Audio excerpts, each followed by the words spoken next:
Hello. आज की story जो है डेमोथेनेस के बारे में है। डेमोथेनेस जो है एक ग्रीक ऑरेटर था। ऑरेटर समझते हो, वो जो बहुत अच्छा भाषण दे सकता है। तो डेमोथेनेस ऐसा भाषण देता था कि लोग उसको कई कई दिन तक याद रखते थे। ऐसा लगता था जैसे उसके शब्द अभी भी उनके कान में गूंज रहे। तो ऐसा क्या था डेमोथेनेस में, इसके बारे में ये स्टोरी। तो डेमोथेनेस जब बहुत छोटा था ना, सिर्फ 7 साल का था, उसके माता पिता का देहांत हो गया और रिश्तेदारों ने सारा प्रॉपर्टी को हड़प लिया और डेमोथेनेस को बिल्कुल नहीं पढ़ाया। तो डेमोथेनेस को हमेशा महसूस होता था मेरे को तो कुछ आता ही नहीं है। तो उसने सोचा कि नहीं, मुझे कुछ बनना है। अब डेमोथेनेस में प्रॉब्लम क्या थी, एक तो बहुत कमजोर था, उसकी लंग्स बहुत कमजोर थे, उसके मतलब उसके दम भर जाता था, उसका बोल नहीं पाता था और स्टैमर करता था।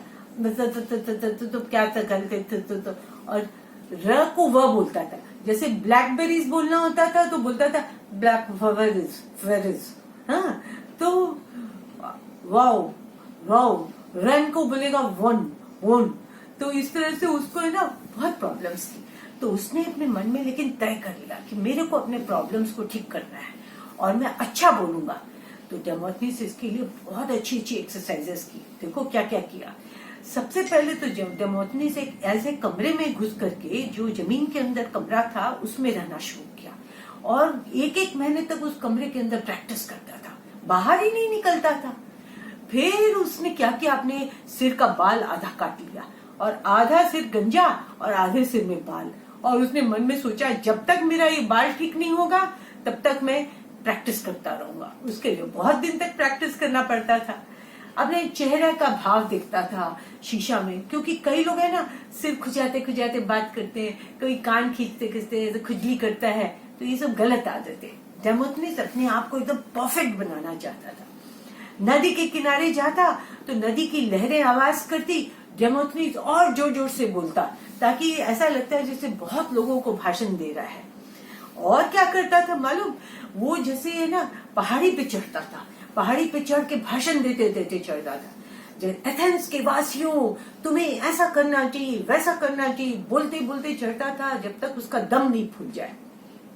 इस तरह से अपने सांस को उसने बहुत मजबूत किया और मुंह में खूब सारा पत्थर भर लेता था और वो को बात करता था। फिर क्या करता था, पत्थर निकाल के और क्लियर आवाज में बोलता था, तो उसकी आवाज और बुलंद होती थी।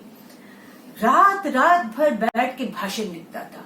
लोग बोलते थे डेमोथेनेस तुम्हारे भाषण में केरोसिन की गंध आ रही है। माने कि वो इतनी मेहनत करता था। कहने का तात्पर्य यह है कि इतनी मेहनत करता था, रात रात भर जागता था, तो इतना ज्यादा उसका परिश्रम था। तो डेमोथेनेस धीरे धीरे बहुत बढ़िया बोलने लगा। मतलब ऐसा भाषण देता था कि उसके देशवासी जो है एकदम जोश में भर जाते थे। उन दिनों क्या था कि डेमोथेनेस तो रहता था एथेंस में और एथेंस के पास था स्पार्टा, थीब्स। तो ये सब जो छोटे छोटे देश थे, वहां के लोग जो है वो किंग फिलिप से बहुत डरते थे। वो मैसिडोनिया भी एक देश था। तो किंग फिलिप उन लोग को अटैक करते थे। तो डेमोथेनेस ने सबको हौसला बढ़ाया। उसने सबको, एथेंस के वासियों को बोला, इस तरह से तुम लोग ऐसे आलसी बन के नहीं रह सकते और तुम लोगों को ये बातों की लड़ाई मत करो, रियल लड़ाई लगो। देखो किंग फिलिप्स कैसे अपने लड़ाई के मैदान में एक एक सोल्जर को चेक करता है और तुम लोग बिल्कुल आलसी पड़े हो।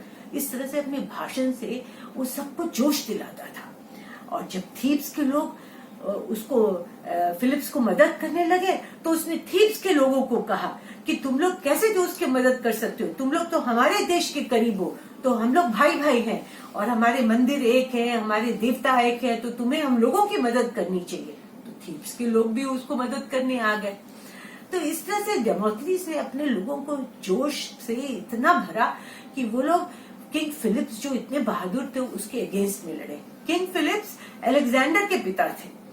तो इस तरह से डेमोथेनेस ने अपने देशवासियों को बहुत जोश दिया। लेकिन क्या हुआ, फिलिप्स फिर भी जीत गया और डेमोथेनेस को देश निकाला हुआ। तो कई सालों तक डेमोथेनेस को दूसरे आइलैंड में रहना पड़ा, लेकिन वो हिम्मत नहीं हारा और लोग उसको बहुत याद करते थे। उन्होंने डेमोथेनेस की एक मूर्ति बनाई और मूर्ति के ऊपर सोने का क्राउन रखा। इतना सम्मान दिया लोगों ने उसको। तो बच्चों, आज की कहानी से तुम लोग ये सीखते हो कि देश के लिए जो सैनिक लड़ते हैं वो भी देश सेवा है, और जो देश के लिए भाषण देते हैं और जो लेखक है जो लिखते हैं या कोई गाना गाता है तो वो भी जो है जिससे कि लोगों में जोश आता है, वो भी एक तरह की देश सेवा है। तो हम लोग देश सेवा बहुत तरह से कर सकते हैं, जैसे ही डेमोक्रेसी ने की वैसे हम लोग भी कर सकते हैं। तो कभी भी ये मत सोचो कि हमारे नेता लोग जो भाषण दे रहे हैं वो बेकार भाषण दे रहे हैं। वो अपने देशवासियों को और भाषण के द्वारा वो लोग अच्छी बातें भी बोलते हैं, ललकारते भी हैं, और देश के लिए जब लड़ाई करनी होती है तो लड़ने के लिए भी। शास्त्री ने कहा था, जय जवान जय किसान। हाँ, आज तक हम लोग उसको याद करते हैं कि लाल बहादुर शास्त्री ने कितना बढ़िया नारा लगाया था। तो बच्चों, आज की स्टोरी यहीं तक कि तुम लोग भी अपने हुनर को और परफेक्ट करो जैसे डेमोथनीज ने किया। हाँ, खूब तरह के एक्सरसाइजेस करके हम लोग आगे बढ़ सकते हैं। ठीक है, बाय बाय।